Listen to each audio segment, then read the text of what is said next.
What would you do if, before you even sat down, your boarding pass was ripped in half? What if you were told to move without a reason while others watched in silence?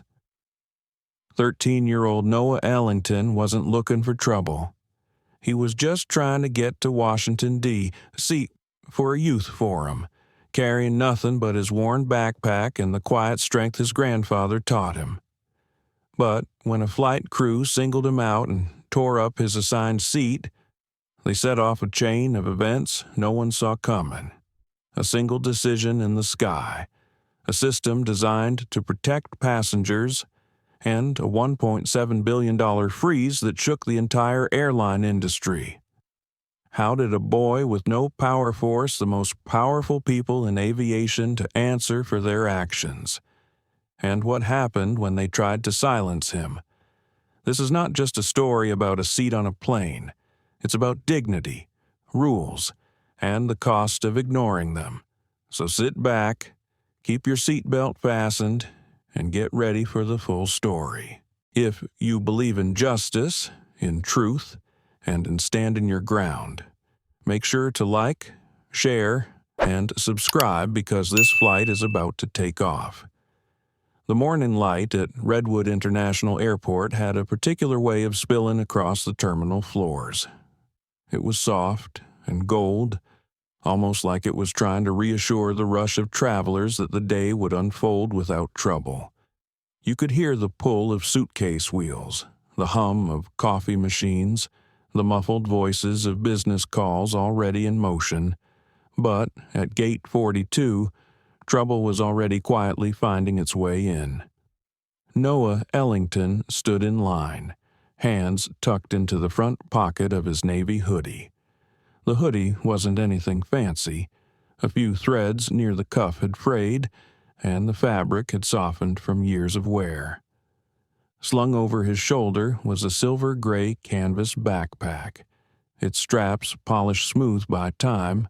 Inside were the things that mattered for his trip: a carefully packed tablet, printed research notes, and a notebook with pages crammed full of ideas for the National Youth Policy Forum in Washington, D.C. Ahead of him, the boarding area for Flight 726 buzzed with the muted energy of first-class travelers. Men in pressed suits scrolled through emails. A woman in a crimson blazer adjusted her scarf while speaking into an earpiece. Somewhere behind Noah, a child's laughter broke through the steady background noise, a small reminder that not everyone in the terminal was thinking about deadlines. When it was Noah's turn at the counter, he stepped forward and handed over his boarding pass with quiet confidence. Arthur Ellington, his grandfather, had insisted he fly first class so he'd have space to work on the presentation that could open doors for his future. It wasn't a free upgrade, and it wasn't a favor. The ticket had been paid for in full. Veronica Keene, the lead flight attendant, took the pass without looking at Noah at first.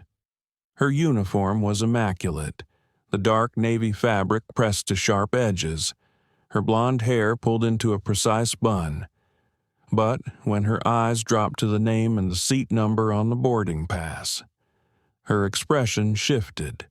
Her polite smile thinned into something harder. "This cabin isn't for unaccompanied minors," she said. Her voice was calm, but her tone was the kind that made your skin prickle. Noah blinked. "I have a paid first-class seat," he replied. His voice stayed steady, almost careful. He could feel a few pairs of eyes turned toward them from the line. Veronica's fingers tightened on the ticket. Without a pause, she tore it cleanly in half. The sound of paper splitting was sharper than it should have been in the middle of the morning quiet. Half the ticket slipped from her hand and fluttered to the floor. A man holding a coffee cup froze mid-sip. A woman in a green dress clutched her purse a little closer. Somewhere near the boarding door, a younger flight attendant, Eli Moreno, stopped checking a passenger's documents and glanced over, his brow furrowing. "You'll be seated in economy," Veronica said, matter of fact. "We have an open row at the back." Noah didn't move. He didn't raise his voice. He just looked at her, the way his grandfather had taught him to when words weren't enough. Arthur Ellington's voice echoed in his head. You don't have to meet volume with volume. Stillness can be louder. Behind him, Samuel Price, a retired Navy captain with a weathered face, muttered under his breath, "That's not right." The man beside him, Franklin Rhodes, a journalist with a tablet already in hand, lifted his device and began recording. And in the space of those few seconds, a kind of ripple moved through the gate area. It wasn't noisy, not yet, but it was charged. Noah bent slightly, picked up the fallen half of his ticket, and slid both torn pieces into the front pocket of his hoodie. Veronica's expression didn't change. "Please step aside," she said. "We need to keep the boarding process moving." Eli Moreno took a step closer, as if he might speak, but he caught himself. Rules, he knew, could be tricky to navigate when you wore the uniform. He settled for making eye contact with Noah, the kind that said, "I see what's happening here." Noah let out a slow breath. His mind was already weighing the options, moving through the checklist his grandfather had drilled into him. Is this just an inconvenience, or is it a breach of dignity? Is it an accident, or is it a choice they're making about who belongs where? He thought about the tool he carried in his backpack, not a physical one, but digital. The SkyGuardian Index app. Only a handful of people in the country could access it. It wasn't meant for convenience, and it wasn't for personal revenge.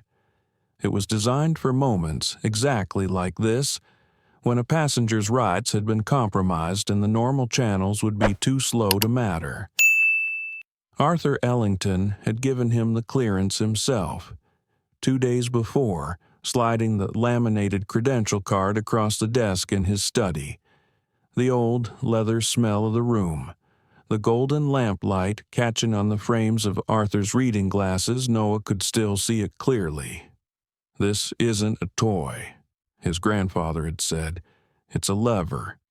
Used right, it can move things no one else can. Used wrong, it can break more than it fixes." Noah's fingers itched toward his backpack now, but he didn't reach for it yet. He wanted to be sure. Behind him, Franklin Rhodes whispered into his phone's microphone. "Gate 42, Redwood International. First-class boarding pass just ripped up. Kids maybe 13. Paid ticket. This is going to blow up." Veronica had already turned back to her boarding list, calling the next passenger forward without looking at Noah again. For her, the matter was over.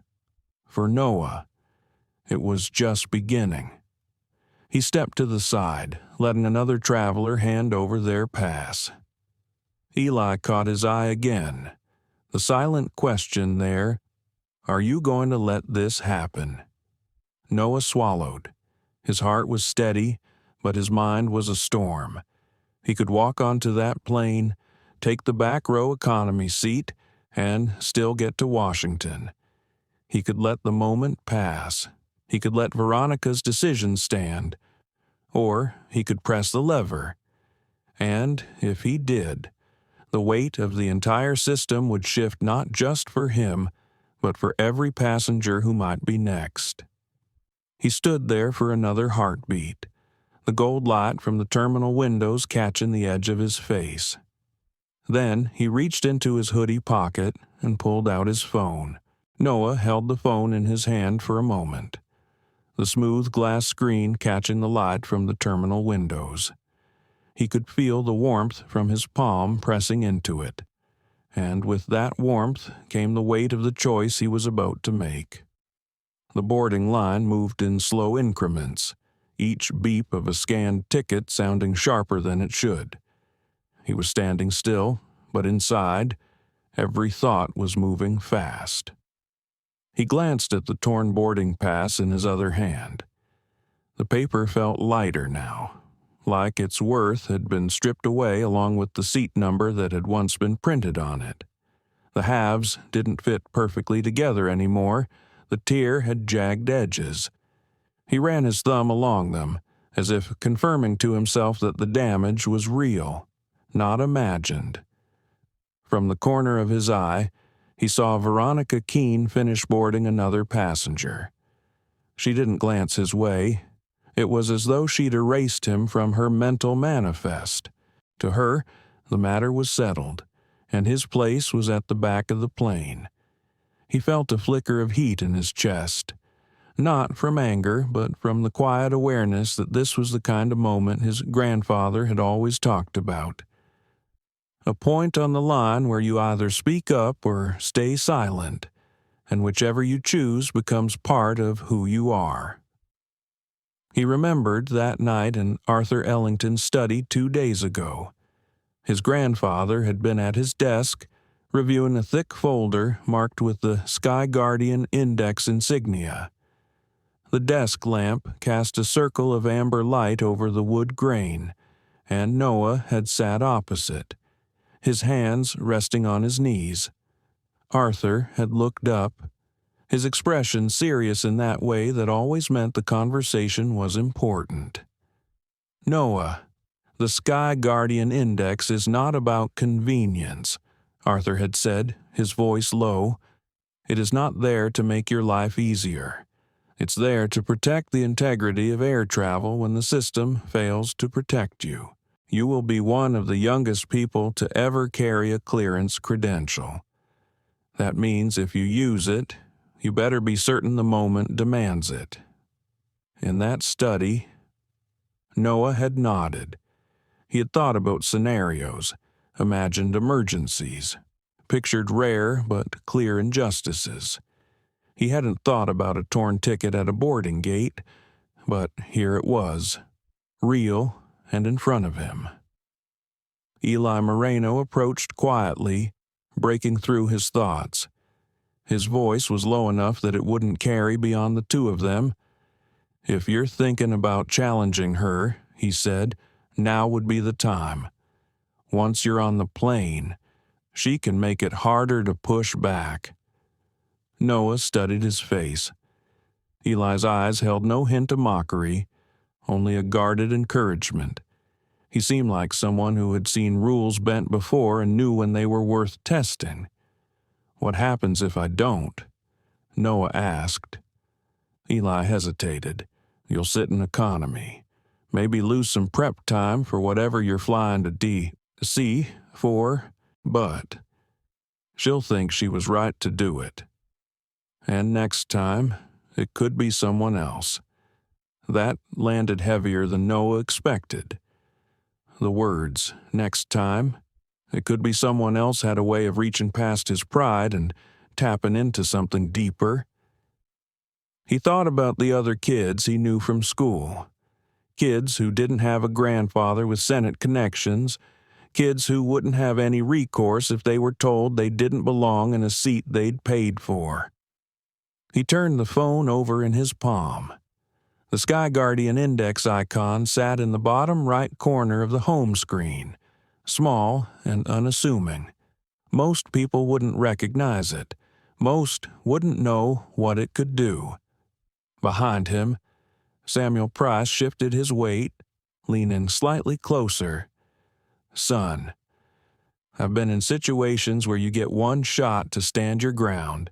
Make sure you take it if it's the right one." Noah met his eyes and gave a small nod. His pulse was steady now. He thought about what Arthur would say if he were standing here, seeing the halves of the ticket in Noah's hand. He imagined his grandfather's measured voice. "Do what your conscience tells you, and make sure you can defend it later." He unlocked the phone and tapped the SkyGuardian icon. The screen changed to the deep blue interface, the emblem of the index at the top. Beneath it, His photo taken at the credentialing session stared back at him. There was only one button at the center of the screen, Request Ethics Hold. He didn't press it yet. Instead, he swiped to the side and tapped the Call Clearance Authority option. Arthur answered on the second ring. "Noah," his grandfather said, voice calm but alert. "What's going on?" "She ripped my boarding pass," Noah said quietly. "Said first class isn't for unaccompanied minors. My ticket was paid for." He could feel the hum of conversation behind him, the shuffle of passengers still boarding. Arthur was silent for a moment. Then he asked, "Are you certain this isn't a misunderstanding that can be fixed without the index Noah thought about that?" He thought about Veronica's flat tone, her lack of interest in hearing his explanation. "No," he said. "She's already moved on to boarding the next passenger. She's not going to undo it." "All right," Arthur replied. "Then you know what to do. Code 91 is cleared." The call ended, and Noah stared at the screen. His thumb hovered over the Request Ethics Hold button. Around him, the gate agent announced final boarding for first class. The sound was both urgent and distant in his ears. Veronica called for the next passenger, not looking at him. Eli lingered a few feet away, his eyes flicking between Noah and the boarding lane. Samuel Price stood with his arms folded, watching like he already knew what was about to happen. Noah pressed the button. The screen flashed once, then a confirmation prompt appeared. "Confirm Ethics Breach Report. Gate 42 Redwood International, Flight 726, minor passenger displacement. Confirm or cancel." He hit confirm. The progress bar that followed was small and quiet. Nothing dramatic, but Noah knew that within seconds, the SkyGuardian Index would send an alert through the airline's internal network, and from there to the Federal Aviation Administration. He slipped the phone back into his hoodie pocket and stepped to the side. It began subtly. A tone sounded at the gate desk, not the pleasant chime of boarding, but a sharper, more deliberate note. Veronica glanced toward the monitor, her brow furrowed. Then another sound, softer but impossible to miss, rolled through the background. It came from the devices in the pockets of crew members, from the tablets they carried, a coded alert that only airline staff would recognize. Eli looked down at his, and his eyes widened just slightly before he masked the reaction. Passengers started murmuring. "What's happening?" a woman asked. "Is there a delay?" someone else chimed in. Veronica straightened her shoulders, tapping at the screen in front of her. Her eyes flicked to Noah for just a fraction of a second, then back to the monitor. She tapped again, harder this time, as if repetition could make the alert go away, but it wouldn't. Not now. Noah stood still, letting the moment settle. The lever had been pulled. Now the system would move. The murmur at Gate 42 began to shift. It wasn't the restless sound of travelers waiting for boarding. It was sharper, quieter in some ways, but laced with curiosity. Passengers who had been immersed in emails or scrolling news feeds were now glancing up, sensing a change in the air. They didn't know what had just happened, but they could feel it.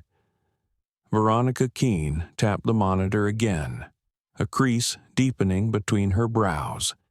She turned slightly toward the jet bridge and made a small motion with her hand. A uniformed security officer, stationed just beyond the boarding door, stepped forward. His expression was neutral, but his body language was the kind that suggested he was expecting to escort someone away. Noah felt his pulse in his fingertips, but his breathing stayed even. The SkyGuardian Index wasn't designed for dramatic confrontation. It was built for quiet authority, for shifting the balance of power without shouting. He knew what came next. The system would trigger a tiered review protocol, flagging Flight 726 as subject to an ethics hold. But to most people here, the process would be invisible for the next minute or two. The security officer stopped in front of Veronica. "Problem?" he asked. She tilted her head toward Noah. Passenger was reassigned to economy due to age. "We'll need to clear him from this area." Before Noah could speak, a voice cut in from behind. "You mean the kid whose ticket you ripped up?" It was Franklin Rhodes, the journalist, his tablet angled just so, the camera recording both faces. He didn't shout, but the way he said it carried across the boarding area. A few passengers shifted closer, not enough to crowd, but enough to make it clear they were paying attention. Samuel Price stepped up as well, his voice steady and deep. "That boy paid for his seat. I saw the pass before you tore it." Veronica's jaw tightened. She clearly didn't like the attention. "Sir, this is airline policy. Unaccompanied minors cannot travel in first class without a guardian." Eli Moreno spoke for the first time, his tone careful. "With respect, Ms. Keene, that's not entirely accurate. The policy allows for it if the ticket is paid in full and the passenger is traveling for official purposes, which he is." Veronica shot him a look, sharp enough to make most crew members shrink. But Eli didn't waver. Noah stayed silent. He didn't need to join the volley of words. His role now was to let the system he had activated do its work, and then it began. A soft chime, distinct from the boarding tones, pulsed from the gate's main console. The monitor in front of Veronica blinked, and the airline's internal interface shifted to an urgent red border. A message appeared in bold SkyGuardian Index alert: ethics verification required. She froze. The security officer leaned slightly to read the screen. "What's this?" he asked. Her lips pressed into a thin line. "It's nothing. Just a technical check." But Noah saw her hands. They were still poised over the keyboard, hesitating in a way that betrayed the truth. She knew exactly what it was. Inside the jet bridge, another chime echoed from the tablet carried by a flight attendant already on board. Through the open door of the aircraft, you could hear her murmur to someone in the cabin crew, her tone laced with surprise. Passengers noticed the pause. The woman in the crimson blazer at the front of the line lowered her phone and looked around. "Is there a delay?" she asked softly. "Not to anyone in particular." Franklin adjusted his stance, his tablet still recording. "I think you're about to see one," he said, almost under his breath. Noah's phone buzzed once in his hoodie pocket. He slipped it out just enough to read the notification. "Ethics, hold confirmed, FAA review in progress. Estimated time to clearance pending." He glanced up at Veronica, whose eyes flicked to the same message now displayed on the gate console. She knew she couldn't override it. Not here. Not without clearance from higher than her own chain of command. The security officer's radio crackled, a dispatcher's voice calling him to check the main operations desk.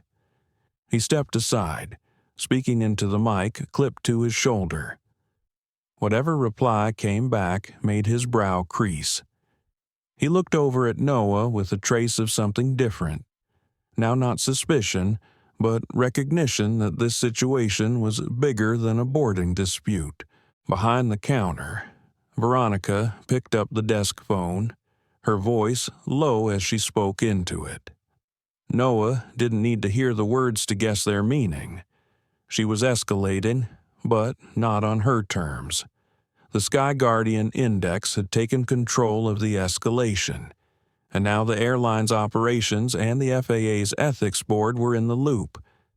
Eli Moreno came closer, leaning just enough to speak quietly. "You know what you've done, right? You've stopped more than just this flight." Noah nodded once. "I know." He thought about what Arthur might be doing right now, probably seated in his home office back in Portland, the morning light catching the edge of his coffee mug, watching a live feed of the FAA operations dashboard as alerts lit up in real time. His grandfather would be calm, measured, letting the weight of the action settle before making his own calls. The boarding area seemed to slow. The steady rhythm of beeps from ticket scans had stopped entirely. The jet bridge door remained open but empty. Veronica had turned her back to the passengers, one hand on her hip as she listened to a voice on the phone. Samuel Price shifted his stance beside Noah. "This is how you hold the line without raising your voice," he said quietly.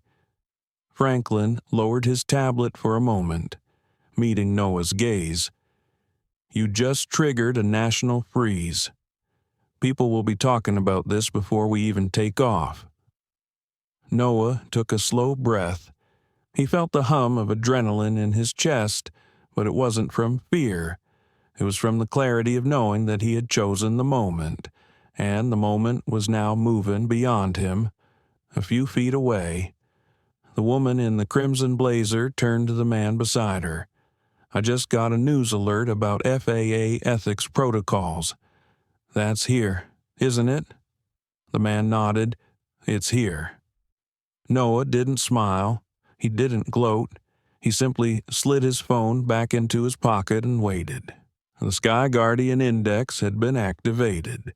The protocol that wasn't in the manual, the one most people didn't know existed, was now the one thing controlling Flight 726's fate.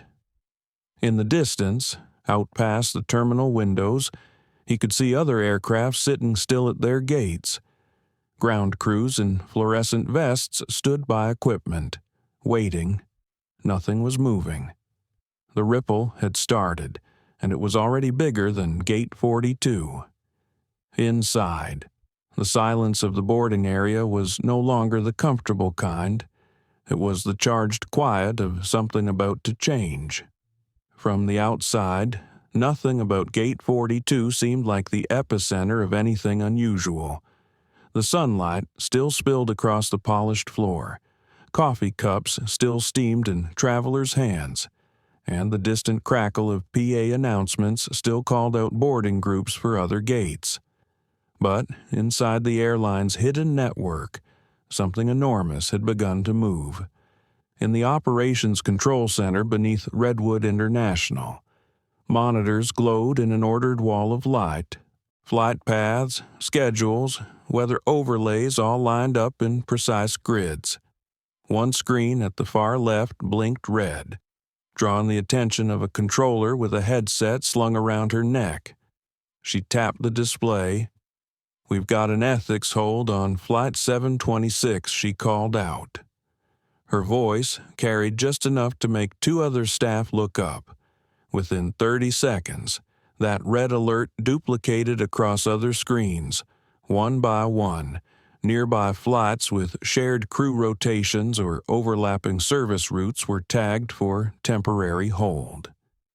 The SkyGuardian Index didn't just stop the flight in question. It locked down any related operations until a human review could confirm compliance. At first, it was 3 flights, then 5, then a dozen, upstairs. Veronica Keene lowered the phone, her jaw set.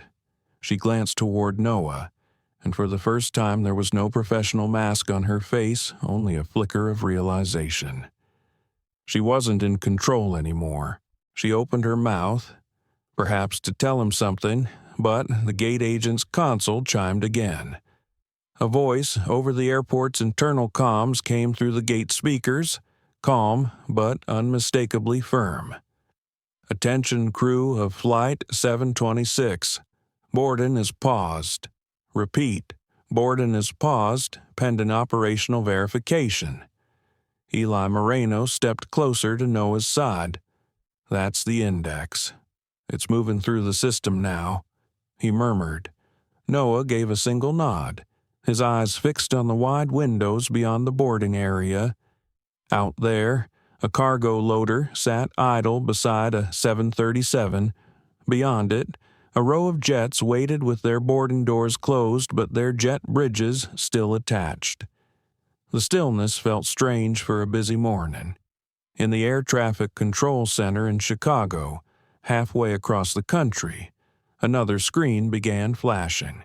The watch officer leaned toward it, scanning the data feed. SkyGuardian alert. Redwood origin. Minor displacement case, she said to the supervisor beside her, locking all related departures until the FAA clears it. It was a simple sentence, but its consequences were massive. Planes that had been given taxi clearance were told to hold position. Some were already on runways, their engines idling as the pilots relayed the unexpected instruction to passengers. In Atlanta, a pilot's voice came over the intercom of Flight 229 folks. "We've just been advised of a national operational hold for ethics verification. We'll update you as soon as we know more." Back at Gate 42, Franklin Rhodes was narrating quietly into his tablet. "I'm standing here watching an entire airline schedule start to stall because of one call. And the thing is, it's working exactly how it was designed to." Passengers around him started pulling out their own phones, checking flight status apps. The changes were visible already. Red delayed banners appeared beside departure times that had been green just minutes before. In the corner of Noah's eye, he caught the woman in the crimson blazer reading something on her screen. She looked up, scanning the room like she was trying to spot the source. Veronica crossed the boarding area to speak to the security officer again. Her voice was low, but Noah could catch the edge of it. "We can't move until the FAA clears the hold. They've already flagged the flight for review." The officer nodded slowly. "Then we wait." Noah stood quietly, hands in his hoodie pocket, feeling the small weight of the phone against his palm. The moment wasn't about him anymore. The SkyGuardian Index had shifted the focus to something much larger, an evaluation of whether the airline had acted in compliance with federal guidelines.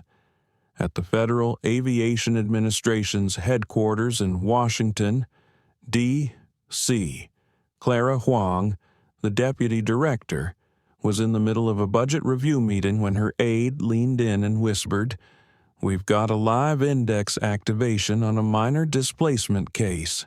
Redwood, Flight 726. Clara didn't hesitate.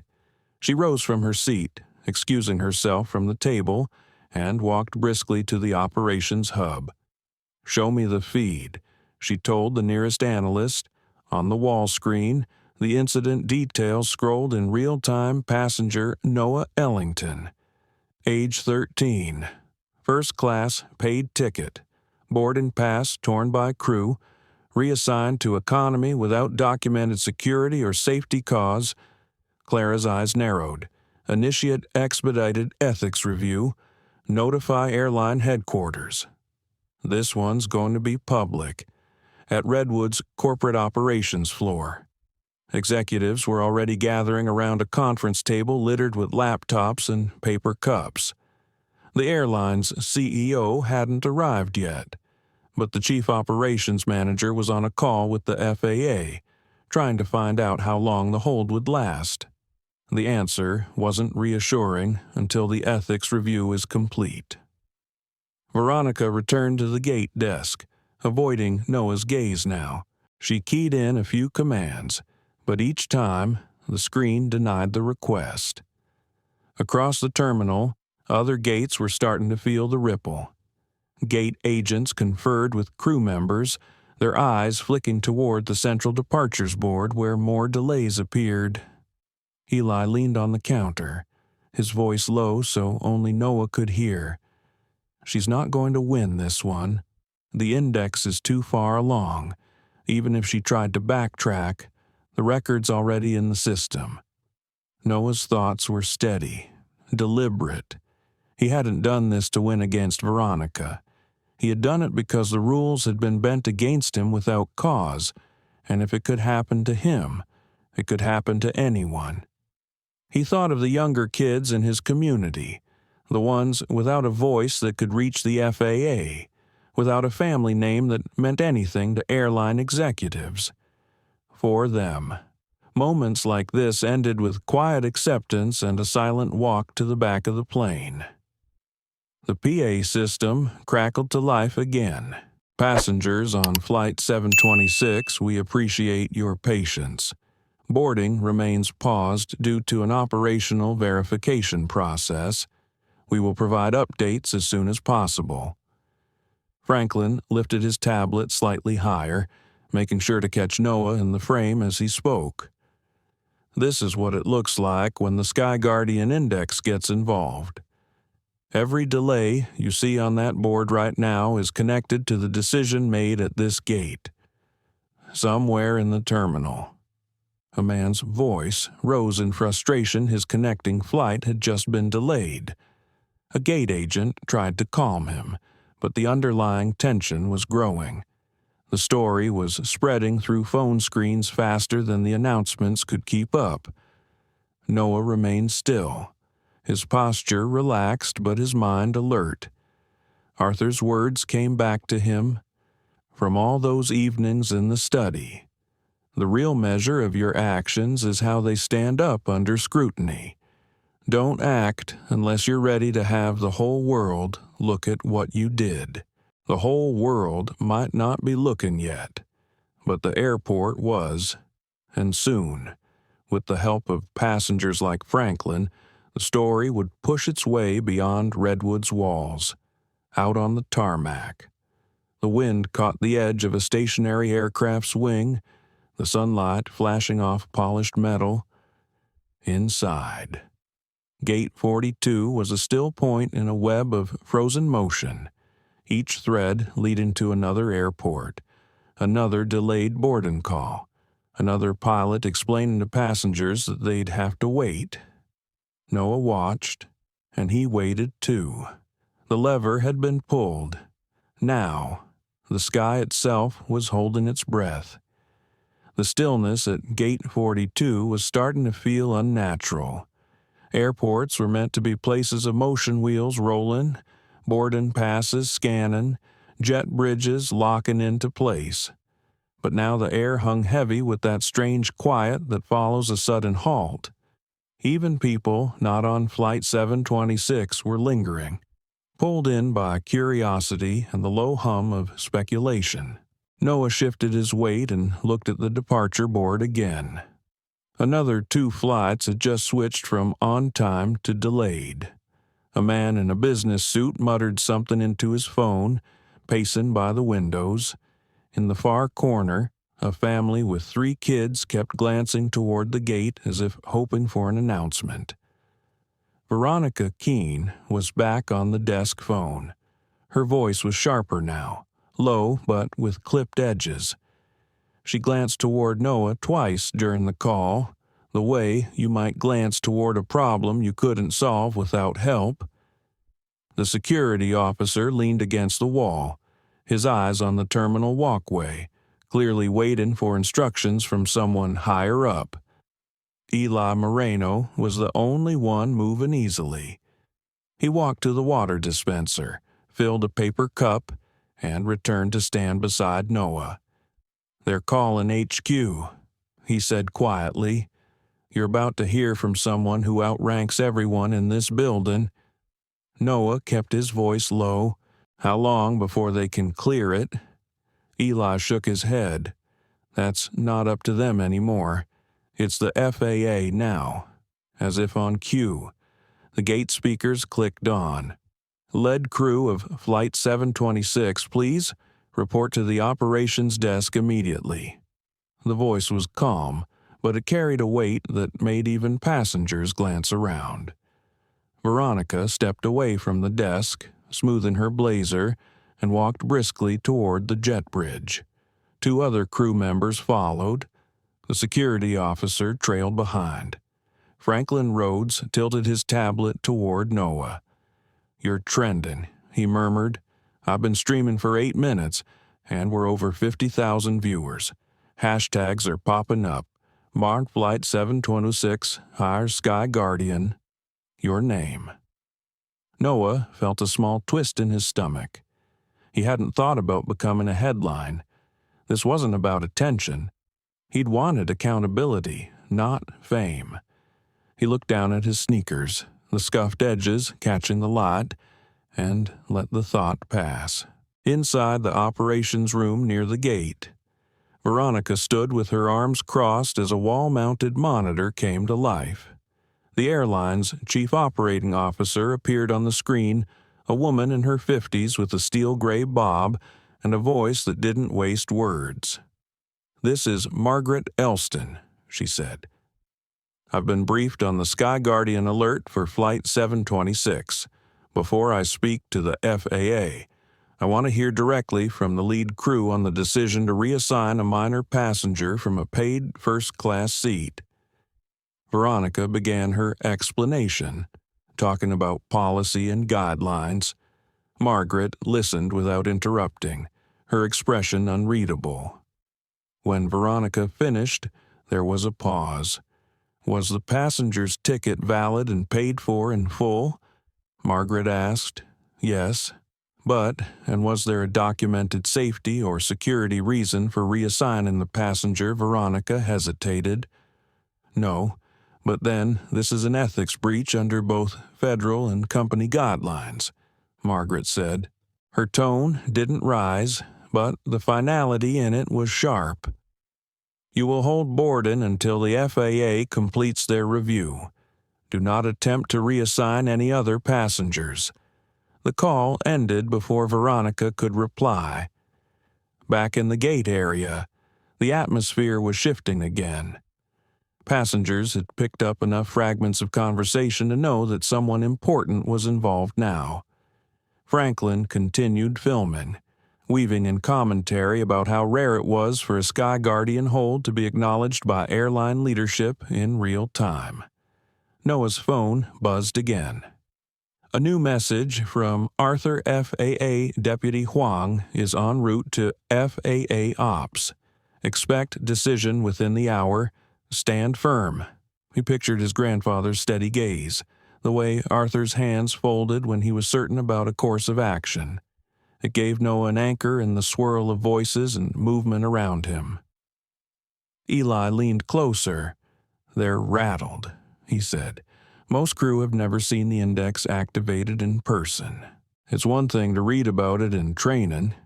It's another to watch it stop an entire network. Noah looked toward the glass wall.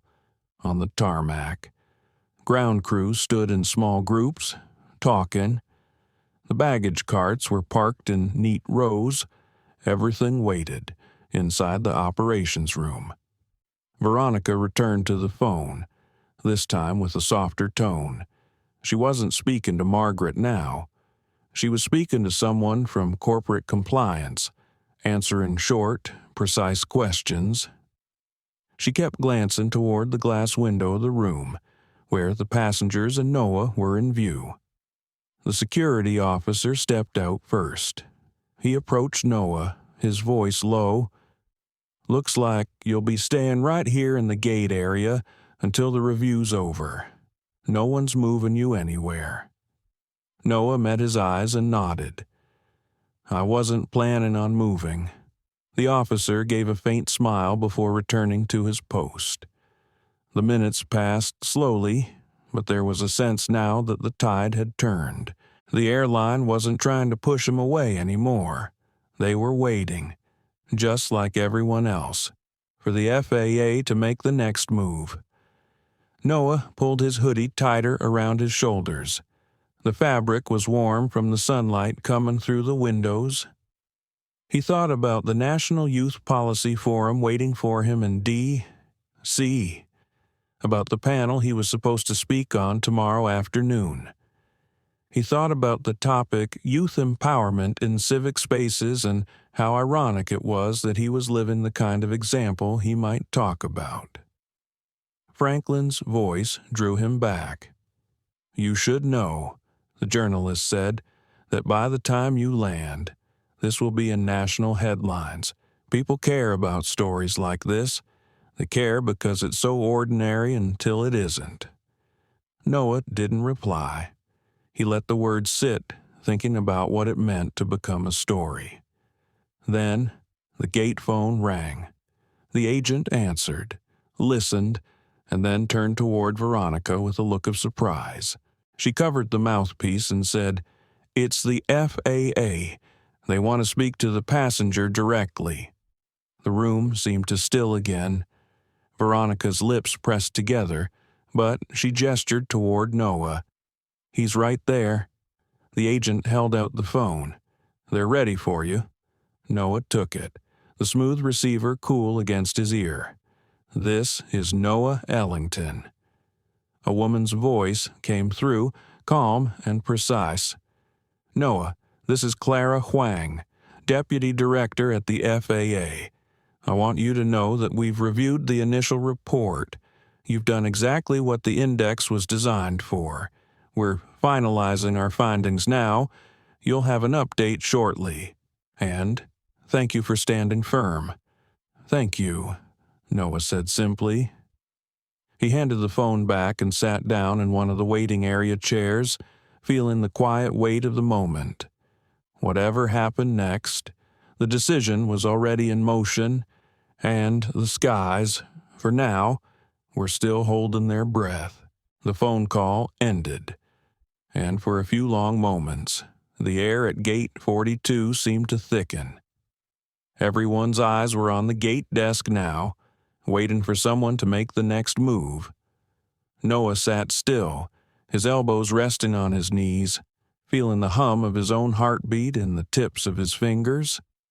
Veronica Keene returned from the operations room, her steps measured, her face unreadable. She spoke briefly to the gate agent, who nodded and began typing into the terminal. Then Veronica turned toward the waiting passengers. "Ladies and gentlemen," she began, her voice calm but tight. "We've received clearance from the FAA to continue boarding Flight 726. However, there will be adjustments to our boarding process. We appreciate your patience as we complete the necessary documentation." Her gaze swept the room, lingering for the briefest moment on Noah. She didn't smile, didn't frown, just acknowledged his presence with the smallest tilt of her head. A murmur ran through the passengers. People shifted in their seats. Phones lifted to check departure apps again. A few looked relieved. Others, annoyed by the delay, muttered under their breath. The gate agent picked up the intercom. "We will now begin boarding Flight 726 to Washington, D.C., starting with pre-boarding passengers and those seated in first class." Franklin Rhodes lowered his tablet just enough to glance at Noah. "You're going aboard now," he said quietly, "but don't think for a second this story is over. Not by a long shot." Noah rose from his seat. The security officer gave him a subtle nod as he stepped into the short line forming for first-class boarding. Samuel Price moved ahead, giving Noah a quick pat on the shoulder in passing. As he approached the gate desk, Veronica extended her hand for his boarding pass. For a moment, the memory of her tearing the first one flickered in his mind. But now, she scanned it without comment, the small green light flashing approval. "Enjoy your flight, Mr. Ellington," she said, her voice neutral. Noah met her eyes briefly. "I will."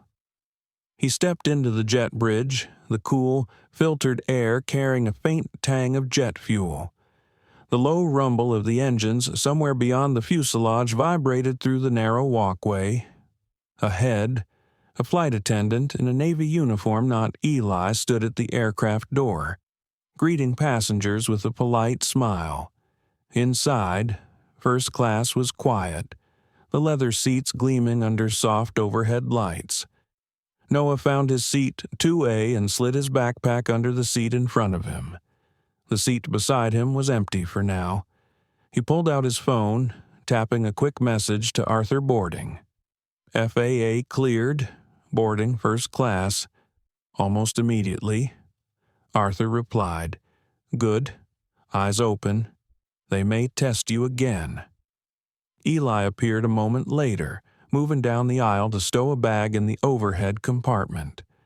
He caught Noah's eye and gave a quick nod, as if to say, "You made it." Then he continued toward the galley. Veronica entered the cabin shortly afterward, moving with professional precision as she checked the overhead bins and greeted passengers. Her demeanor hadn't softened, but there was a subtle shift, less command, more containment.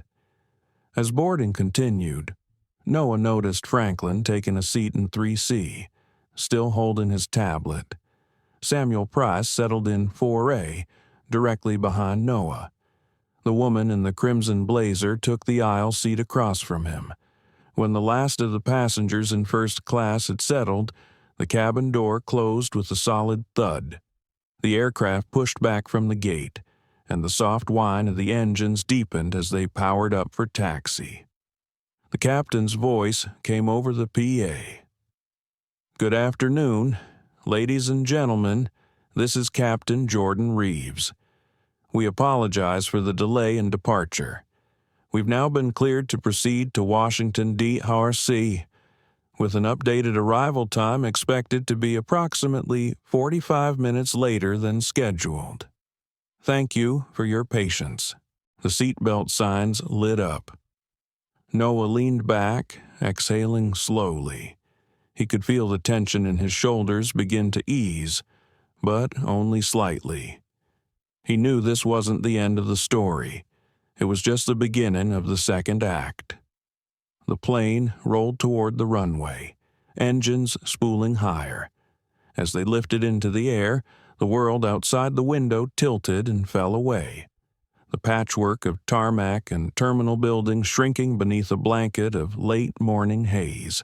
At cruising altitude, the seatbelt sign chimed off. Veronica and Eli moved through the cabin, starting drink service. Eli paused at Noah's seat. "Water, juice?" "Water's fine," Noah said. Eli handed him a glass, leaning closer. "Just so you know, there's talk in the galley. Some crew think the FAA's going to make an example out of this flight. You may be asked more questions before we land." Noah sipped the water, the coolness grounding him. "I'm ready." Veronica approached the row, offering drinks to Franklin and the woman in the crimson blazer. She didn't look at Noah directly, but he could feel the awareness there, the shared understanding that their earlier clash had rippled far beyond this cabin. Halfway through the service, a chime sounded from the galley.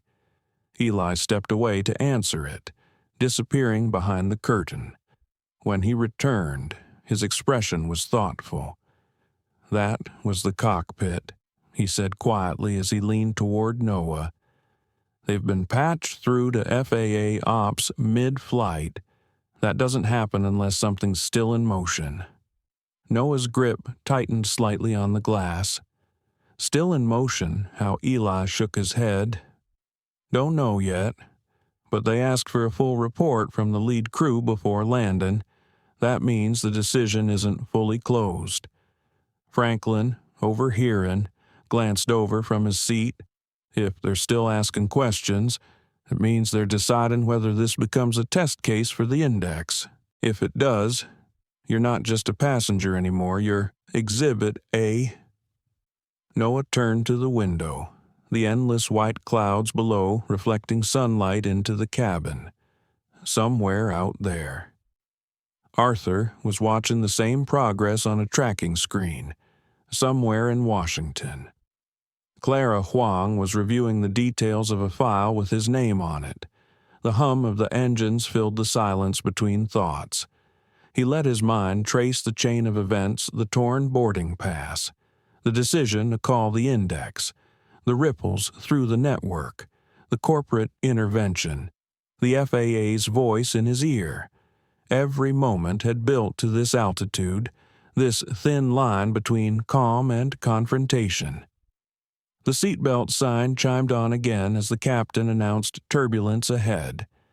The cabin crew secured the galley. Veronica passed through the aisle, her eyes briefly meeting Noah's. There was no hostility there now, just a kind of restrained calculation, as if she were already preparing for whatever came next. Noah adjusted his seatbelt, the faint vibration of turbulence shivering through the floor. He took another sip of water, his mind steadying on the truth that had carried him this far. The measure of an action wasn't in how loud it was, but in how deeply it held when the weight pressed down. They were still in the air. The decision was still forming, and whatever came next, he would face it head on. The hum of the engines had become a steady backdrop, a sound that seemed to vibrate through Noah's bones. Outside his window, the sky stretched in an unbroken sweep of pale blue, with clouds scattered far below like islands on a white sea. From the outside, everything about this flight looked peaceful. Inside, Noah could feel the threads tightening again. Eli returned from the galley with a look that was part focus, part unease. He crouched slightly beside Noah's seat to keep his voice low. The cockpit's still on with FRA ops. They're asking for details on passenger interactions before takeoff. Noah kept his voice steady. That means they're building a record, every move, every word. Eli nodded. They'll probably want to hear from you again before we land. Just be ready. 2 rows back, Franklin Rhodes was still working his tablet. The screen angled so the camera lens caught both his face and the aisle behind him. He wasn't speaking loudly, but the subtle movements of his mouth told Noah he was narrating. Franklin had the kind of calm, deliberate delivery that carried weight when it went viral. Noah could almost hear the headlines forming. The seatbelt light switched off again. Veronica emerged from the galley, her service tray balanced neatly. She made her way down the aisle, stopping briefly to check on a passenger in 1C who had pressed the call button. When she reached Noah's row, she didn't linger, but her eyes flicked to his, as if assessing whether to engage. She moved on without a word. Noah took a sip of his water. The glass was cool in his hand, the condensation dampening his fingertips. He thought of Arthur's last text, "They may test you again," and knew this was that moment in slow motion. A test wasn't always loud. Sometimes it was the quiet pressure to stay still while the system decided what to do with you. Half an hour into the flight, a soft chime sounded over the intercom. The captain's voice followed, steady but with a tone that made people look up. "Ladies and gentlemen, this is Captain Reeves. We've received an in-flight operational directive from the FAA. We will be making an internal review while en route. We ask that passengers remain seated unless otherwise instructed. We appreciate your cooperation." That wasn't standard. Most passengers didn't know it, but Noah caught the difference instantly. The FAA wasn't waiting until landing. They were acting now. Eli appeared again, this time with a clipboard in hand. He stopped at Noah's seat. "They're asking you to provide a statement, in writing, while we're still airborne. Captain's orders. the forms from FAA Ops. Noah took the clipboard. The top of the page bore the SkyGuardian Index emblem, a stylized wing inside a shield, along with his name, the flight number, and the phrase Passenger Ethics Displacement Report. He scanned the questions. Describe the sequence of events leading to your seat reassignment. Include all verbal interactions with crew. List any witnesses present. He started writing. His pen moved evenly, each letter deliberate. He included the torn boarding pass, the absence of a documented reason, the fact that he was a minor passenger traveling with a fully paid first-class ticket. He listed witnesses, Franklin Rhodes in 3C, Samuel Price in 4A, the woman in the crimson blazer whose name he didn't know. He wrote without embellishment, letting the facts speak. By the time he handed the clipboard back, Veronica was standing at the front of the cabin speaking softly with another crew member. Eli delivered the form to the cockpit, disappearing through the reinforced door. Minutes later, Franklin leaned forward in his seat, catching Noah's attention. "I just got a tip from a contact at the FAA," he said quietly. "They're considering using this incident to trigger a procedural overhaul on minor passenger rights. If they do, your name could be attached to it as in officially. Are you ready for that?" Noah met his gaze. "If it means no one else has to go through this, yes." Franklin gave a short nod, his expression one of professional respect. The cabin lights dimmed slightly as the plane entered a stretch of thinner cloud cover. Outside the window, sunlight streamed through gaps, throwing moving patterns across the aisle. The sound of the engines shifted subtly as the aircraft adjusted altitude. Then Eli returned, his expression unreadable. "The FAA wants to speak with you over secure comm. Captain Reeves is patching you through from the cockpit." Noah rose, the air in the cabin feeling slightly heavier now. He followed Eli past first class, past the galley, to the cockpit door. The captain himself opened it, stepping aside so Noah could see the communications handset mounted to the panel. "This line's hot to FAA Ops," Captain Reeves said. "Clara Huang is on." Noah took the handset. "This is Noah Ellington." Clara's voice came through, steady and precise. "Noah, I've reviewed your written statement and corroborating witness notes. You've confirmed what the index flagged, that there was no procedural justification for your seat reassignment. I need to inform you that this incident meets the criteria for an expedited ethics citation. That means the airline will face immediate penalties, and this case will be logged as precedent." Noah listened without interrupting. "I also want you to know," Clara continued, "that your composure during this process is part of why the review has gone this smoothly. I'll be speaking to your grandfather when we land.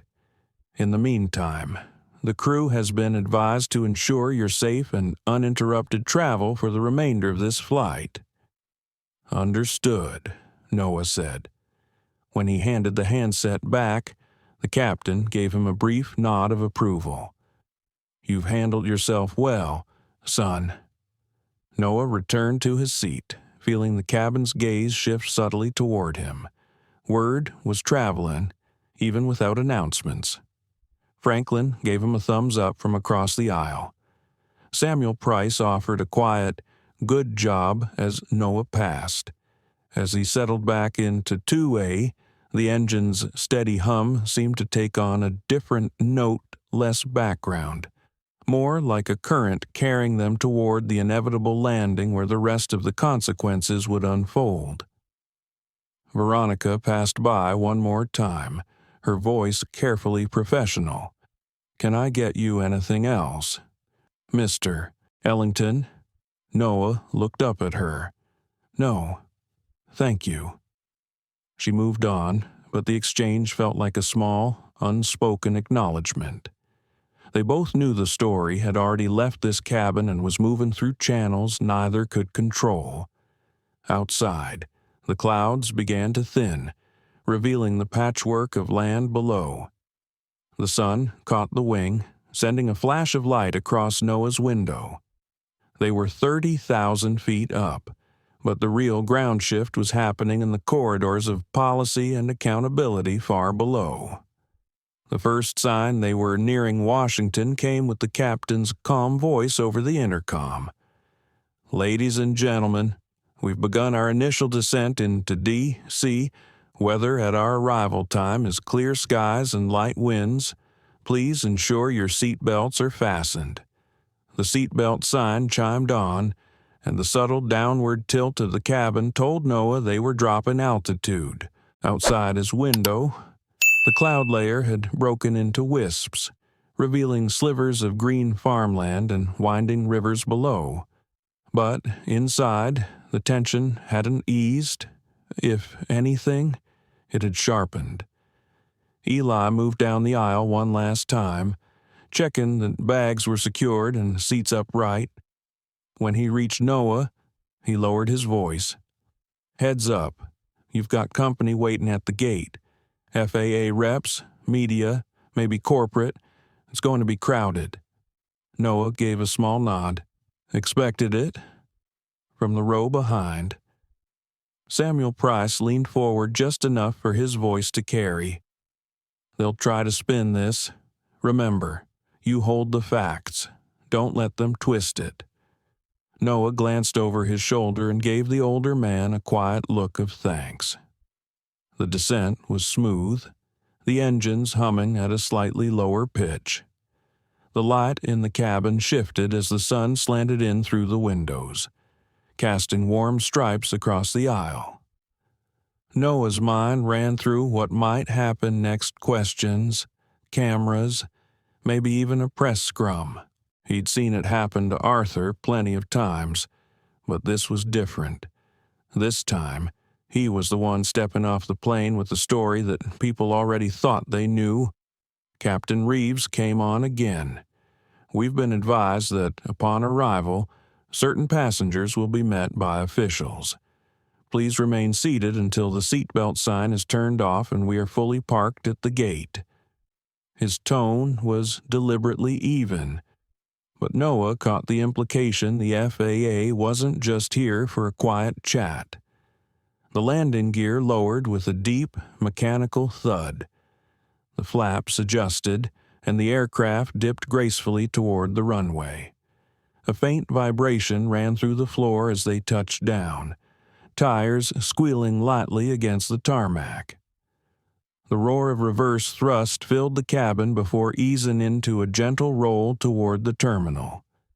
As they taxied, Noah could see flashing lights on the tarmac ahead, not emergency lights, but the unmistakable blink of official vehicles.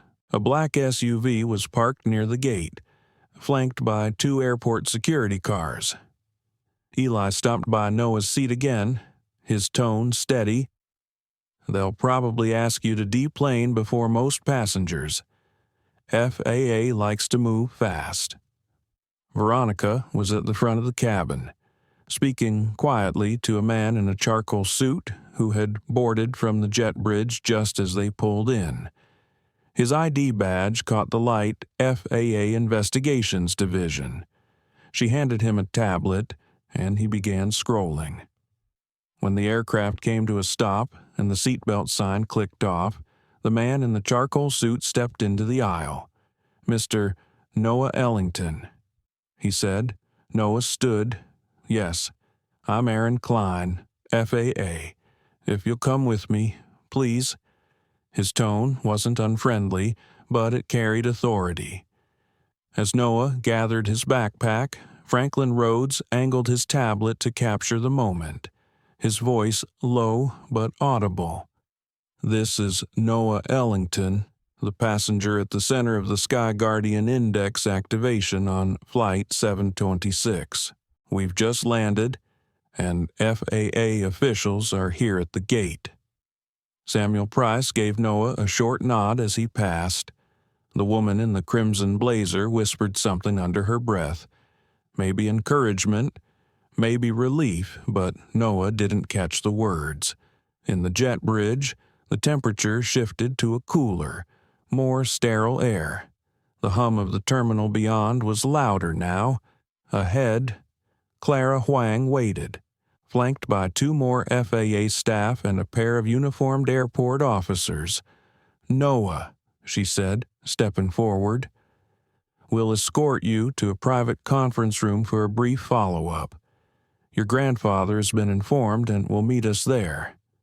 Her presence was calm, but her eyes were sharp, scanning the gate area where passengers were beginning to spill into the terminal, some craning their necks to see what was happening. The walk to the conference room was short but deliberate. Media crews had already gathered near the main concourse, their cameras lifting as the small FAA escort passed. Noah could hear the buzz of questions behind him. Is that the kid from the flight? What happened on board? But no one approached, the officers forming a quiet barrier. Inside the conference room, the noise of the terminal faded.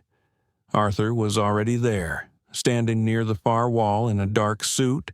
His eyes softened the moment they landed on Noah.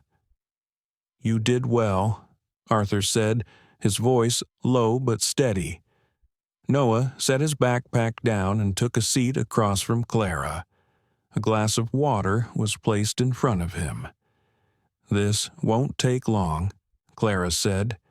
"We've completed our preliminary review. The airline has been cited for an ethics violation under the Minor Passenger Protection Provision. That triggers an immediate freeze on certain operations until compliance measures are met. A freeze that, given their current schedule, amounts to roughly $1.7 billion in halted revenue." Arthur's eyebrows lifted slightly, but his expression remained otherwise calm. Clara continued. "We will issue a public statement later today. Your role in activating the index will be part of the record.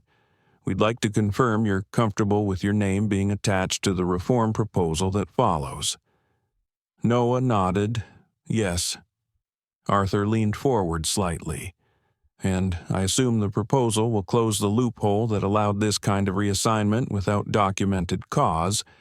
"It will," Clara said. "In fact, the language is already being drafted." The conversation moved quickly from there, signatures on statements, verification of witness contact information, a brief review of the airline's internal communications log. Noah answered each question steadily, his voice clear. When it was done, Clara rose. "We'll take it from here. You've done more than most adults would have in your position." Arthur placed a hand on Noah's shoulder as they stepped back into the terminal. The media was still there, but FAA staff guided them down a side corridor toward a quieter exit. As they walked, Noah glanced back toward the main concourse. Through the glass, he could see the tail of the aircraft still at the gate, the SkyGuardian emblem now a symbol he'd never forget. He knew the story was already bigger than him, already moving into places he couldn't see. But he also knew something else. This wasn't just a personal victory. It was a line in the sand, 30,000 feet above the ground. That would change how the skies treated people like him. By the time Noah and Arthur stepped out of the side corridor into the quieter arrivals hall, his phone was already vibrating with notifications. News alerts, messages from classmates, even a few from numbers he didn't recognize. The SkyGuardian Index case from Flight 726 was trending, and his name was in the headlines. Arthur glanced at the screen as they walked toward the car waiting outside. "Ignore it for now," he said. "The noise will be deafening. You'll have time to answer when you're ready." But even ignoring it wasn't simple. Screens in the terminal showed news anchors discussing the FAA's penalty against the airline. Clips from Franklin Rhodes's in-flight live stream were already in circulation. One still shot of Noah holding the clipboard mid-flight had become the image of the story. Outside, the sun was sharp, the air warmer than it had been in Oregon. The black SUV Arthur had arranged was parked at the curb. The driver opened the rear door, and as Noah slid in, he caught sight of a crowd gathering at the far end of the terminal entrance cameras. Microphones, boom mics. They'd found out which door he was using. The SUV pulled away before the reporters could reach them, but not before Noah caught a fragment of shouted questions. Noah, how did it feel? Do you think the FAA overreacted? Is this about race? Arthur closed the privacy divider between them and the driver. They'll keep pressing. Some will want your story. Others will want to poke holes in it. Our job is to make sure they hear the truth before the distortions take root. Noah leaned back against the seat, the city rolling past in flashes of sunlight and shadow. I didn't expect it to be this fast. Arthur's eyes softened. It's always fast when the story challenges a system that doesn't like to be challenged. At their hotel, the lobby was already busy with guests watching the news feed. As they crossed toward the elevators, Noah heard his name again, not whispered, but spoken openly by strangers. One woman in business attire nodded to him as they passed. "Good work," she said quietly, before continuing on. In the suite, Arthur set his briefcase on the table and powered up his laptop. "Clara will send over the FAA's public statement draft for us to review. There's also interest from 2 national morning shows. I told them no until we've had time to think."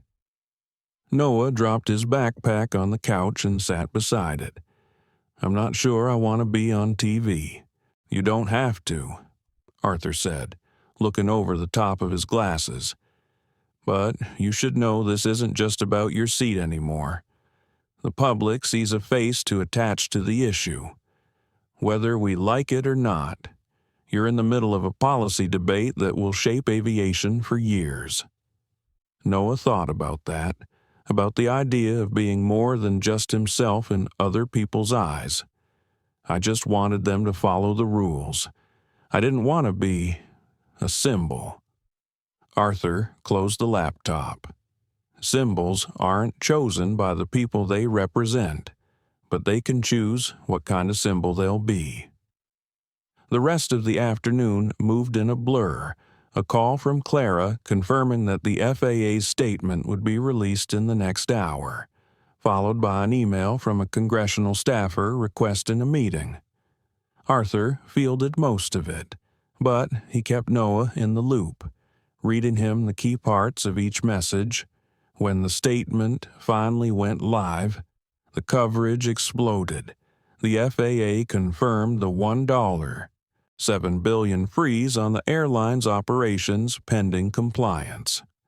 Cited Flight 726 as the triggering incident, and named Noah Ellington as the passenger whose actions upheld the ethical standards and legal protections owed to all travelers, especially minors. The statement also mentioned that the incident would form the basis of the Ellington Accord, a proposed addition to the minor passenger protection provision that would close the loophole allowing undocumented seat reassignments. Within minutes, the story was everywhere. Some commentators praised Noah's calm and persistence. Others questioned whether the penalty was too harsh, framing it as an overreach by the FAA. Social media split into threads of support, skepticism, and debate over the role of the SkyGuardian Index in enforcing policy. From the hotel suite window, Noah could see the lights of camera crews gathering outside. Franklin Rhodes had texted Arthur asking for a follow-up interview, Samuel Price had sent a short message, "Stand firm," from his own hotel. Even Eli Moreno had written, "Hope you're okay. It's been chaos here since we landed." By evening, Arthur had arranged for dinner in a private room downstairs to avoid the lobby crowd, over plates of pasta and quiet conversation. Arthur spoke about the days ahead. The airline will try to salvage its reputation. They may reach out with an apology or an offer. You need to decide in advance how you'll respond. Noah twirled his fork, thinking, if they apologize, I'll accept it. But if they try to buy me off to stay quiet... Arthur smiled faintly. Then they'll find they picked the wrong Ellington to pressure. Later that night, alone in his room, Noah sat on the bed scrolling through messages. One caught his eye from an unknown number. "We need to talk. Not everyone is happy about what you've started." He stared at it for a long moment before locking the phone. Somewhere, he knew, there were people who wanted this to end before it reshaped anything. But the decision to keep going, to see it through, was already made. Down the hall, Arthur was on another call, his voice low but urgent. Noah couldn't make out the words, but he could guess the topic: tomorrow's meeting with the Congressional committee staffer. In the quiet, Noah felt the weight settle differently now. It wasn't the pressure of being in trouble anymore. It was the gravity of having pushed a boulder that had started to roll, knowing it wouldn't stop without changing the landscape entirely. The next morning, Washington woke under a pale gray sky. The streets outside the hotel bustled with early commuters, their footsteps echoing off the stone facades of government buildings, from the window of the SUV. Noah watched it all slide past the monuments, the flags, the steady stream of people moving with purpose. Arthur sat beside him, reviewing a short briefing document. "Remember, you're not here to argue policy details. You're here to tell the truth about what happened. Keep your voice steady, answer directly, and don't get drawn into their language traps." Noah nodded. His hands were loosely clasped in his lap, but his mind kept circling back to that text from the unknown number last night. He hadn't shown it to Arthur. Not yet. The SUV stopped at the side entrance of a sandstone building with tall windows and a line of small brass plaques by the door. Inside, a staffer with a Congressional ID badge met them. She introduced herself as Carla and led them down a long hallway lined with portraits of past committee chairs. The hearing room wasn't as large as Noah had imagined, but it was filled with an undeniable energy. At one end, a row of committee members sat behind a curved desk. To one side, two men in dark suits and a woman in a navy sheath dress occupied a reserved table, the airline's lobby team. Their eyes followed Noah as he entered. Clara Huang was already in the room, speaking with a committee member. She gave Noah a brief nod of acknowledgement as Carla guided him to his seat at the witness table. Arthur sat just behind him. The committee chair, Representative Elaine Foster, adjusted her glasses and tapped her microphone. "We'll come to order. This is a closed session regarding the FAA's enforcement action against North Pacific Airways following the events aboard Flight 726. Her gaze landed on Noah. "Mr. Ellington, thank you for being here." Noah straightened. "Thank you for having me." Foster gestured for him to begin. "Please recount the events from your perspective." He told it simply, the boarding pass torn without explanation, the reassignment to a different seat, the lack of documented cause, the conversation with Eli, the written statement mid-flight. As he spoke, the room was quiet except for the scratch of pens. Even the airline's lobbyists seemed to still listening for any inconsistency they could use later. When he finished, Foster leaned forward. "Mr. Ellington, at any point did you raise your voice or physically resist the crew's instructions?" Noah said evenly, "I followed every instruction I was given. I only asked for the reason behind the reassignment, and none was provided." A ripple passed through the committee members. Foster made a note. "Thank you." The next questions came from a representative from Texas, his tone more skeptical. "Son, do you understand the scale of the penalty your case triggered? $1.7 billion frozen?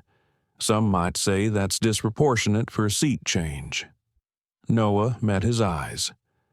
"I understand the scale, but I also understand the rules were written to protect passengers, especially minors. If rules can be ignored without consequence, they're not rules at all." Arthur's lips pressed together behind him, not in disapproval, but in the faintest shadow of pride. The lobbyists were given a chance to respond. The woman in navy, introducing herself as Dana Price, began. "While we regret the inconvenience to Mr. Ellington, we believe the FAA's response was excessive.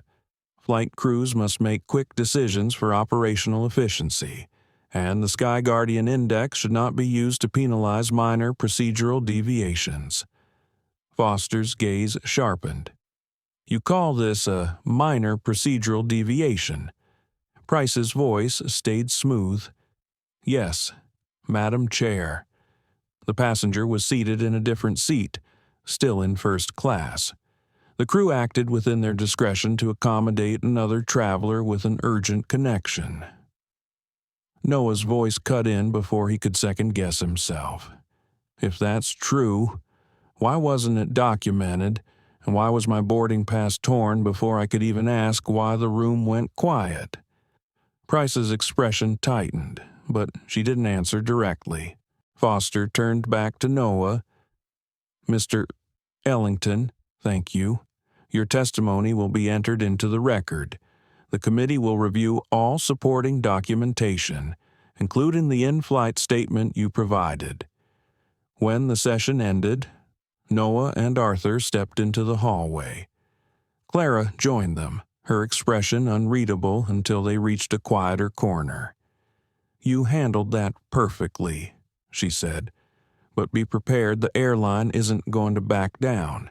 They've already hinted at challenging the FAA's authority in court." Arthur's voice was dry. "They can try. The facts aren't on their side." Noah was about to respond when his phone buzzed again. Another unknown number.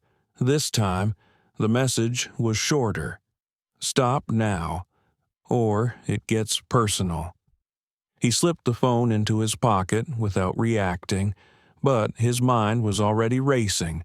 Whoever was behind this didn't just want to protect the airline's reputation, they wanted to scare him into silence. Arthur noticed the flicker in his eyes. Something wrong. "Not yet," Noah said, his voice measured, "but I think we're going to find out soon." As they left the building, the air felt heavier, the gray sky pressing down like a lid. In the distance, the faint sound of a protest chant carried across the plaza. Noah couldn't make out the words, but he didn't need to. The fight over Flight 726 had already spilled beyond conference rooms and terminals. It was in the streets now, and there was no putting it back in the bottle. By late afternoon, the air in Washington carried a restless hum. News vans lined the street outside the hotel, their antennas pointed skyward. The committee session had leaked before they even made it back, and clips of Noah's exchange with the airline lobbyist were already playing on national broadcasts. Arthur closed the curtains in their suite before sitting down at the table with a fresh pot of coffee. "It's out there now," he said. "Every word. They're either praising you for your composure or accusing you of being coached." Noah sat on the couch, his phone heavy in his hand. The message from earlier burned in his thoughts. Stop now, or it gets personal. He'd kept it to himself, but it was getting harder to ignore. A knock sounded at the door. Arthur glanced through the peephole before opening it to Clara Huang. She stepped in quickly, closing the door behind her. "We've got a problem," she said.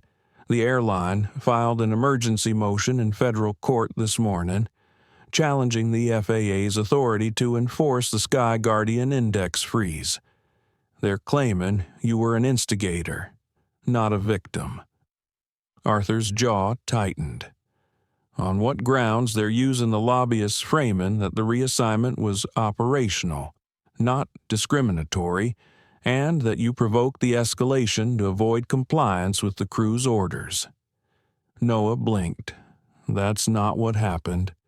"I know," Clara said, her tone sharp with certainty. "But they've also leaked selected portions of the cabin crew's statements to the press.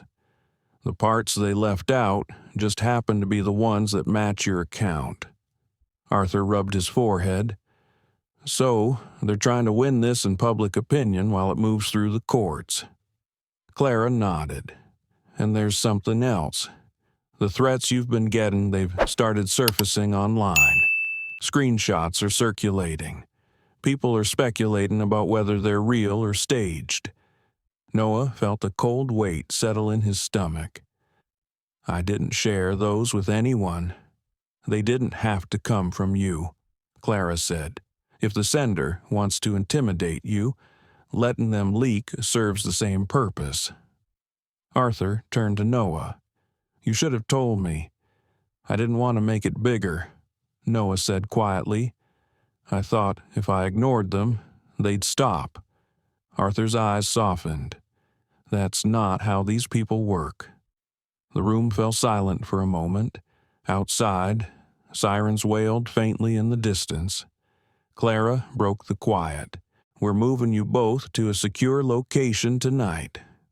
The FAA doesn't take risks with witnesses in active enforcement cases, especially when the stakes are this high." The relocation happened quickly. A black sedan with tinted windows pulled into the hotel's underground garage. By nightfall, Noah and Arthur were in a furnished apartment 3 blocks from the FAA's main office, the curtains drawn tight. Dinner was quiet. The sound of utensils on plates filling the space where conversation might have been. Finally, Noah spoke. "Do you think they can win in court?" Arthur chewed thoughtfully before answering. "They can delay, they can make noise, but winning, not if the facts hold." "And if they don't?" Noah asked. Arthur set his fork down. "Then we make sure they do." The next morning brought another wave of headlines. Overnight, a protest had formed outside the airline's headquarters in Seattle. Images of handmade signs. "Follow your own rules. Passengers are not pawns." No more quiet bias flooded social media, but there were counter voices too. Anonymous accounts accusing Noah of being a plant for the FAA. Hashtags calling the penalty economic sabotage. Arthur scrolled through them without comment. Clara arrived mid-morning with news. "The judge has scheduled a preliminary hearing for tomorrow. The FAA will argue that the freeze stays in place. The airline will push for an immediate lift. They've subpoenaed you." "Noah." Noah's pulse quickened. "For what they want to question you under oath about your intent when you filed that statement on the flight." Arthur's voice was calm, but the edge in it was clear. "They're fishing. They hope to trip him up on something irrelevant." Clara nodded. "Which is why I'll be there, along with FAA counsel. But you need to be ready. They'll come at you hard. They'll try to make you doubt what you saw, what you experienced. Don't give them that opening." That night, Noah couldn't sleep. The apartment was too quiet, the air too still. He found himself pacing, replaying every detail of the flight in his mind, the sound of the boarding pass tearing, the look in Veronica Keene's eyes, the way Eli had quietly slipped him that clipboard. He wondered if Eli was okay, or if the crew had been pulled into the airline's defense strategy against their will. At some point, he ended up by the window, looking out at the distant glow of the Capitol dome. Arthur joined him there, holding 2 mugs of tea.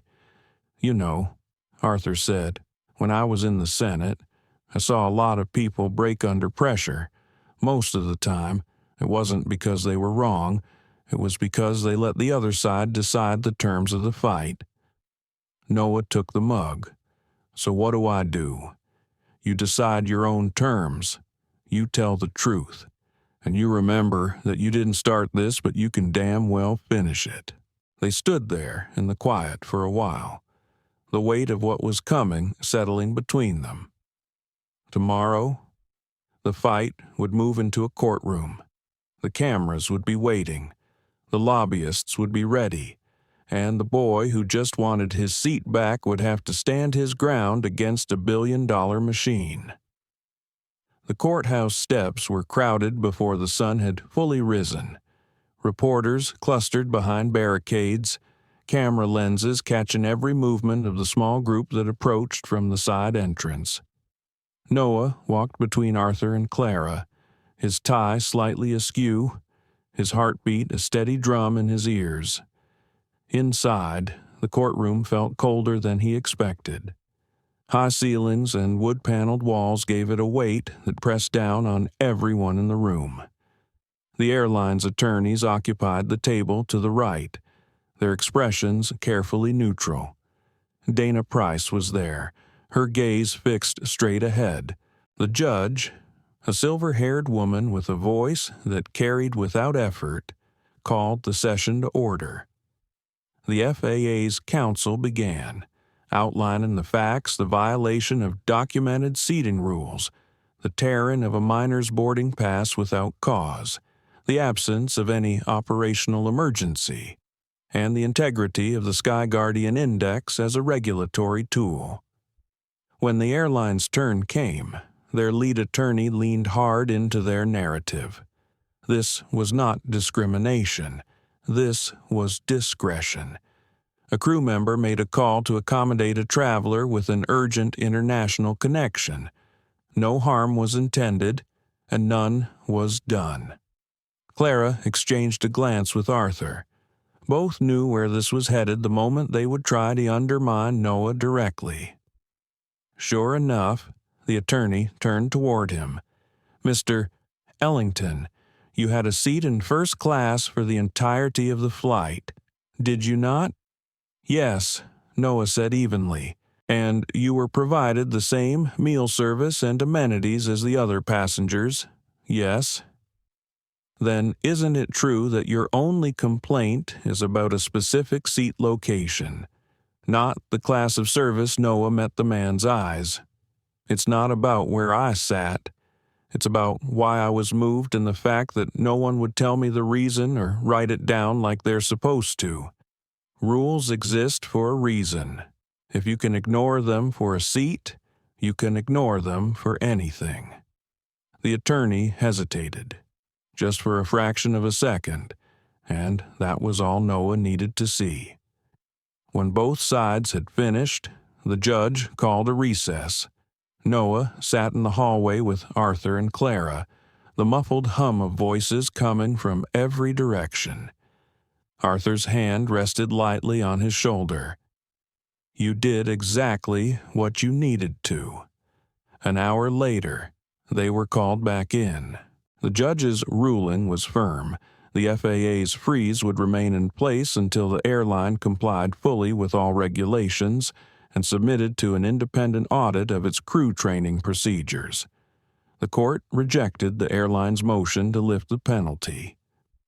In the gallery, a murmur swelled, then quieted under the judge's final words. This case is a reminder that the smallest actions tearing a boarding pass, avoiding a question, can erode the public trust if left unchecked. It is the responsibility of all parties in the aviation industry to uphold both the letter and the spirit of their own policies. Outside, the crowd was electric. Reporters shouted questions. Clara confirmed the ruling in a short, precise statement to the press, then ushered Noah and Arthur into a waiting car before the chaos swallowed them. 2 weeks later, the Ellington Accord was signed into law. It closed the loophole that had allowed undocumented seat reassignments, expanded protections for minors traveling alone, and mandated real-time SkyGuardian Index oversight on all domestic flights. The day the accord took effect, Noah found himself back at an airport. This time, he wasn't flying to testify or defend himself. He was going to visit his cousin in Chicago. Arthur came along, carrying nothing but a small leather briefcase. At the gate, the boarding agent scanned Noah's pass and smiled. "Welcome aboard, Mr. Ellington. Your seat is 3A, on board." Noah settled into his seat. It wasn't about the legroom or the view. It was the quiet certainty that no one could take it without reason.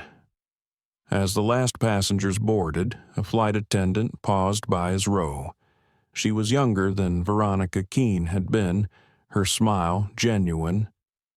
"I just wanted to say," she said softly, "what you did, it made a difference for a lot of us. Crew and passengers both."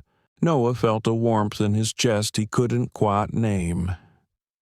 "Thank you," he said. As the plane taxied, Arthur leaned over. "You realize you'll probably keep getting recognized for this for a while?" "I guess so," Noah replied. He looked out the window at the runway stretching ahead. "But maybe that's okay. Maybe it's good to remember why rules matter." The engines roared, the plane lifted, and the city fell away beneath them. Noah sat back, the hum of the cabin wrapping around him. Somewhere below, policies were being rewritten, training manuals updated, flights prepared under a new standard that bore his name. It had started with a torn boarding pass and a refusal to accept silence for an answer. It had ended here not with a fight, but with a quiet, steady certainty. And for Noah Ellington, that was enough. And so, what began as a torn boarding pass became something far greater. Noah Ellington didn't raise his voice. He didn't fight with his fists. He fought with truth, and he won. Because of him, the rules are stronger. The Ellington Accord now protects every passenger, especially those who might otherwise be ignored. But beyond the policies and headlines, this is a reminder dignity is not optional. Respect is not negotiable. And the quietest voices can echo the loudest when they speak the truth. To the crews who treat every passenger with fairness, you are the heart of aviation. To those who still think prejudice can hide in small decisions, the world is watching. This story is not just Noah's. It belongs to anyone who has been told they don't belong, and everyone who refused to accept that answer.